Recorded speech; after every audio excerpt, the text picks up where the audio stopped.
Hi friends, ఈరోజు చేయబోయే recipe bread pakoda. Weather చాలా కూల్గా ఉంది, వర్షం కూడా పడుతుంది. అందుకని నేను ఈరోజు బ్రెడ్ పకోడా చేస్తున్నాను. చూద్దామా కావాల్సిన ఇంగ్రీడియంట్స్. ఇప్పుడు శనగపిండి కలుపుకుందాం. 1 స్పూన్ సాల్ట్ వేసుకుంటున్నాను, 2 స్పూన్ కారం వేసుకుంటున్నాను, కొంచెం అంతా తినే సోడా వేసుకుంటున్నాను, వాటర్ పోసి కలుపుకుంటున్నాను. చూడండి, నేను 1 kg శనగపిండి కలుపుకొని పెట్టుకున్నాను. నేను 4 ఆలుగడ్డలు తీసుకొని ఉడకబెట్టుకొని పేస్ట్ చేశాను. ఇప్పుడు చూపిస్తా. చూడండి, నేను బ్రెడ్ ఇలా ఉంటే ఇలా మధ్యలోకి వెళ్ళి కట్ చేసుకొని పక్కన సైడ్ బ్రౌన్ది నేను కట్ చేసుకున్నాను. చూడండి, ఆయిల్ పోసుకున్నాను. దీంతో రెండు స్పూన్ ఆలుకు మసాలా పెట్టుకుంటున్నాను. ఆవాలు వేస్తున్నాను, జీలకర్ర ఆవాలు,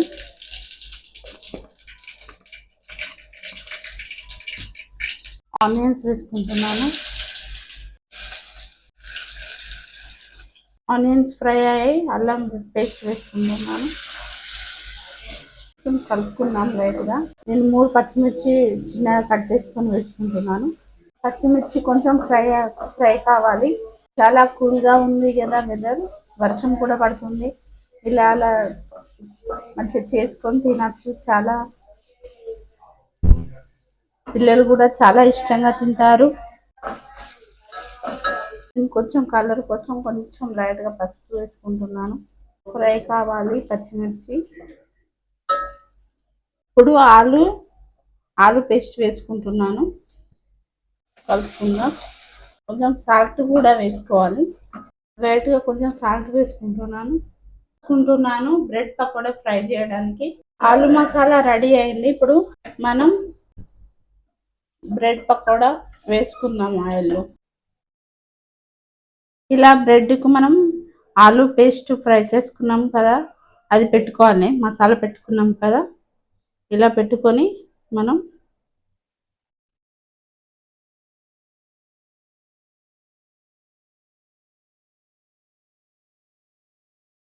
ఇలా పెట్టుకోవాలి.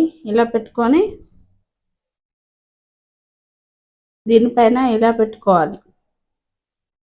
ఇలా పెట్టుకొని ఇలానే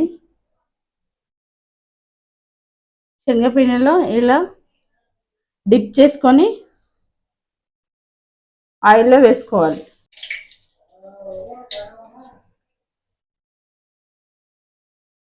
చూడండి, ఆయిల్లో ఫ్రై అయ్యాయి.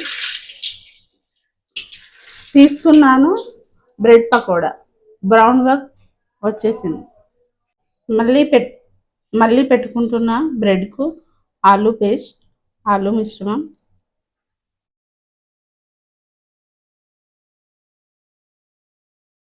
ఇలా పెట్టుకొని ఇలా బ్రెడ్ పెట్టుకొని ఇలా చేసుకొని మళ్ళీ ఇలా బ్రెడ్లో ముంచి ఫ్రై చేసుకోవడమే.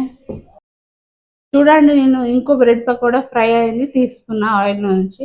పక్కకు ప్లేట్లో వేసుకుంటున్నాను.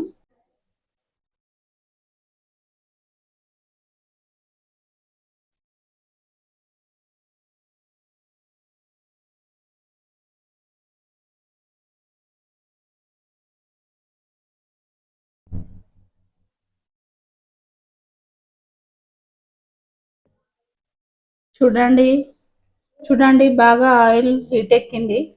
జల్దీ ఫ్రై అవుతున్నాయి బ్రెడ్ పకోడా. చూడండి, బ్రెడ్ పకోడా తయారైంది.